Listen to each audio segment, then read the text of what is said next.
You finally sit down to rest, but your body starts acting like something is wrong. There is no urgent message, no meeting, no crisis, yet your mind keeps searching for a task. You pick up your phone, check one more thing, and feel guilty for doing nothing. This is not always laziness. Sometimes it is the nervous system confusing rest with danger. In this video, we will call that inner reaction the rest alarm. The rest alarm is not a clinical diagnosis, and it is not an official psychology term. It is simply a way to understand why rest can feel unsafe for some people, even when they are exhausted. It describes the inner alarm that starts ringing when you stop producing, performing, fixing, helping, or proving yourself. For some people, being busy is not just a schedule, it is a way of feeling valuable, needed, and in control.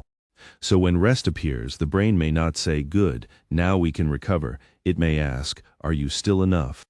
That question can be quiet, but it can shape the whole emotional experience of slowing down. You may not hear it as words, you may feel it as chest pressure, restlessness, or a sudden need to check something. You may also feel the strange belief that everyone else is moving forward while you are falling behind. This is why rest guilt often appears exactly when you need rest the most. The more exhausted you are, the more your system needs recovery, but the louder the alarm may become. One possible reason is that your self-worth became tied to usefulness a long time ago. Some people learn early that being easy, helpful, productive, or impressive is how they stay accepted. They learn to be low maintenance, to achieve before anyone worries, and to carry responsibility quietly.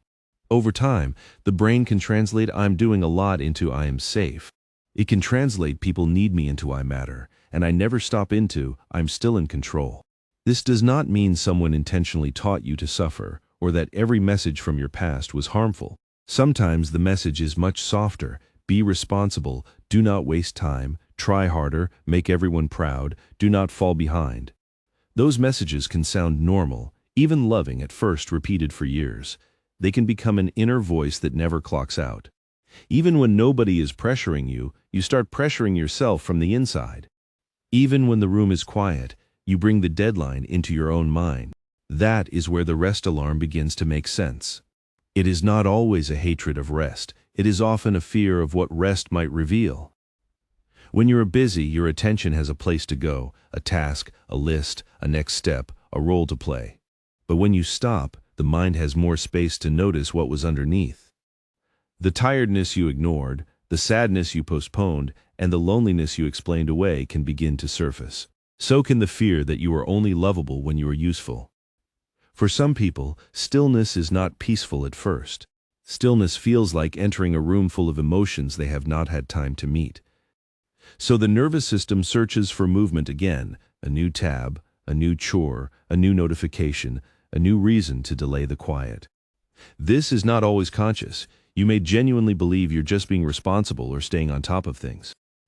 But sometimes, staying busy is also a way to avoid hearing your own exhaustion. Think about a weekend morning when you wake up with no immediate obligation, but your mind starts comparing. Someone else is exercising, someone else is studying, someone else is building something, improving something, becoming better. Suddenly, rest does not feel like rest. It feels like evidence against you. Or imagine taking a day off where your body is home but your mind keeps working. You wonder whether people think you are unreliable, so you check messages to prove you still care. You cannot fully leave the role of the dependable person, even when nobody has asked you to perform it. This is why rest guilt is not only about time management, it is often about permission. Some people have never truly received the inner permission to stop. From a cognitive point of view, a brain used to constant task mode organizes life around problems. It keeps asking what needs fixing, what needs answering, what needs preventing, and what needs improving. When external tasks disappear, internal evaluation can become louder. This can connect with rumination, where the mind repeatedly circles unfinished worries, perceived mistakes, or possible risks. You lie down, and instead of recovering, the brain starts scanning. Did I forget something? Am I doing enough? Am I wasting my potential? Am I losing my place? The body may be resting, but the mind is still holding a meeting. Then rest becomes another performance. You start thinking you should rest correctly, meditate better, sleep more efficiently, and recover in a way that makes you productive again. Even relaxation becomes something to optimize, and that is deeply exhausting. Because if even recovery has to be earned, then the pressure system never truly turns off. The rest alarm is especially tricky because it can disguise itself as ambition. It may say, you just have high standards, you just care more. Successful people do not stop. These thoughts can contain a little truth, but they are not the whole truth. If they make you ignore your body, deny your limits, and fear quiet moments, they are no longer just ambition. They may be a pattern of self-abandonment. Healthy responsibility makes room for recovery because it understands that a depleted person cannot stay steady forever. But guilt-based responsibility keeps asking for more, even when there is very little left. This is where the emotional layer becomes important. For many people, rest guilt is not really about rest, it is about worth. If deep down you believe I must be useful to be wanted, rest can trigger shame. If you believe I must keep improving to avoid being left behind, rest can trigger anxiety. If you believe I only matter when others need me, rest can trigger emptiness. That is why resting can feel strangely personal. You are not just pausing an activity, you are pausing the identity that made you feel safe. The achiever, the helper, the reliable one, the person who never asks for too much. If that identity protected you for a long time, letting it soften can feel frightening. So the goal is not to shame yourself for having the rest alarm. The first step is to notice it gently when it appears. You might say, my brain is interpreting rest as danger right now. That sentence creates space between you and the guilt. It reminds you that the alarm is a pattern, not a fact. The guilt may feel real, but it may not be telling the whole truth. Then you can begin to rename rest. Rest is not laziness. Rest is system maintenance. Rest is not falling behind. Rest is capacity returning. Rest is not proof that you do not care. Rest is part of how you continue caring without disappearing. Your phone needs charging, not because it is lazy. Your body needs sleep, not because it is failing. Your mind needs empty space, not because it has no purpose. It needs space because it is alive, and living systems cannot run forever without repair. You do not have to begin with an entire day of rest if that feels too big. You can begin with a small pause, 10 minutes without producing, a drink of water without checking your phone, a walk where you do not solve your whole life, a moment on the couch where you do not turn yourself into a task list. The point is not to rest perfectly. The point is to teach your nervous system that stopping does not create disaster. At first, the alarm may still ring.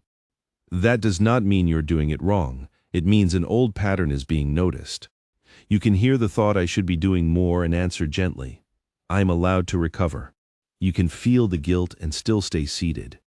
That small act matters because the brain learns through repeated experiences of safety. Over time, it can learn that you can be still and remain safe. You can be unavailable for a moment and remain loved. You can be unproductive for a moment and remain worthy. Maybe you once needed busyness to feel protected. Maybe being useful helped you avoid criticism, and being dependable helped you feel secure in relationships. If that is true, your guilt makes sense, but it does not have to remain in charge. You are allowed to build a life where your worth is not constantly on trial. You are allowed to be more than what you produce. You are allowed to have needs before you collapse. You are allowed to rest before everything is finished, because everything may never be finished. There will always be another message, another goal, another improvement, another responsibility. If rest is only allowed after the whole world is handled, rest will never truly arrive. So perhaps the deeper work is not learning how to deserve rest. Perhaps it is learning that rest was never supposed to require a defense. You do not lose your value when you slow down, pause, or stop performing for a while. Sometimes the voice that makes you feel guilty is not wisdom, it is only the echo of old pressure. And healing may begin in one very small moment. You stop, hear the alarm, and do not immediately obey it. If this guilt has been affecting your sleep, relationships, work, or daily life for a long time, professional support can be a kind option. But tonight, maybe the beginning is simpler. Let rest be rest. Let recovery be human, and let your value exist even when nothing is being accomplished.